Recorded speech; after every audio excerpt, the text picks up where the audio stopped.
Assalamualaikum warahmatullahi wabarakatuh. Kali ini kita akan membahas sedikit tentang jin korin atau jin pendamping. Sebelum kita mulai, jangan lupa di-subscribe ya. Dan jika video ini bermanfaat berikan suka, dan bagikan kepada teman atau saudara kalian. Banyak yang mempertanyakan tentang sosok yang selalu mendampingi manusia dan seringkali menggoda manusia tersebut. Ialah sosok bernama jin korin. Jin ini termasuk dalam kalangan setan karena tugasnya yang menggoda dan menyesatkan manusia. Ketika Syekh Ibnu Utsaimin ditanya tentang apa itu korin, beliau menjawab bahwa korin merupakan setan yang ditugasi untuk menyesatkan manusia dengan izin Allah. Ia bertugas memerintahkan kemungkaran dan mencegah yang ma'ruf. Keterangan ini sebagaimana firman Allah yang artinya, setan menjanjikan kefakiran untuk kalian dan memerintahkan kemungkaran. Sementara Allah menjanjikan ampunan dan karunia darinya. Allah Maha Luas lagi Maha Mengetahui. Surah Al-Baqarah ayat 268.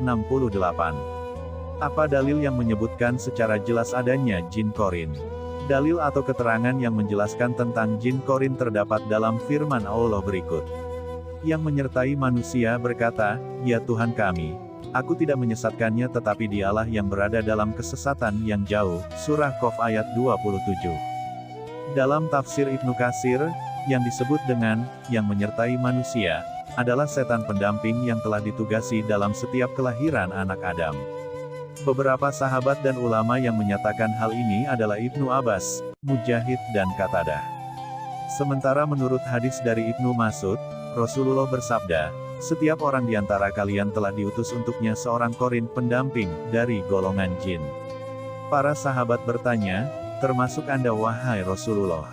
Beliau menjawab, "Termasuk saya, hanya saja Allah membantuku untuk menundukkannya sehingga ia masuk Islam. Karena itu, dia tidak memerintah kepadaku kecuali yang Rasulullah telah menjelaskan dalam hadisnya, setiap orang di antara kalian telah diutus untuknya seorang korin pendamping dari golongan jin." Hadis riwayat Muslim. Dalam menjelaskan hadis tersebut, Imam Nawawi berkata, di hadis ini terdapat peringatan keras terhadap godaan jin korin dan bisikannya. Nabi Shallallahu Alaihi Wasallam memberitahu bahwa Dia bersama kita, agar kita selalu waspada sebisa mungkin. Sahih Muslim. Lantas apa saja tugas jin korin? Rasulullah telah menjelaskan dalam hadisnya, setiap orang di antara kalian telah diutus untuknya seorang korin pendamping dari golongan jin. Hadis riwayat Muslim. Adapun menurut Syekh Muhammad bin Sholih Al-Munajjid dijelaskan bahwa tidak ada tugas jin korin selain untuk menyesatkan, mengganggu dan membisikkan was-was. Akan tetapi godaan yang dilakukan oleh jin korin ini akan melemah jika keimanan seseorang meningkat. Apakah jin korin akan meninggal jika manusia itu meninggal? Jika memang selalu menyertai manusia sejak dilahirkan, maka tentu saat mati pun jin tersebut akan ikut masuk dalam kubur. Pemikiran itulah yang sebagian besar umat Islam nyatakan.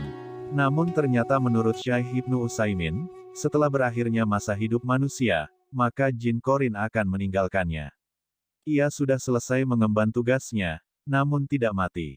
Tak salah jika banyak sekarang ini yang kerasukan oleh arwah seseorang yang mengatasnamakan keluarga dan kita pun percaya karena arwah tersebut tahu seluk-beluk kehidupannya selama di dunia. Ternyata itu bukanlah arwah manusia, melainkan jin korin karena ia tahu juga seluk-beluk manusia yang didampinginya.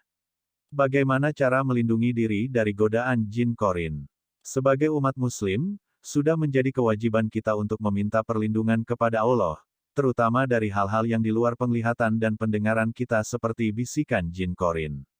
Allah pun telah berfirman, "Apabila setan menggodamu maka mintalah pertolongan kepada Allah. Sesungguhnya Dia Maha Mendengar lagi Maha Mengetahui." Surah Al-A'raf ayat 200 baik.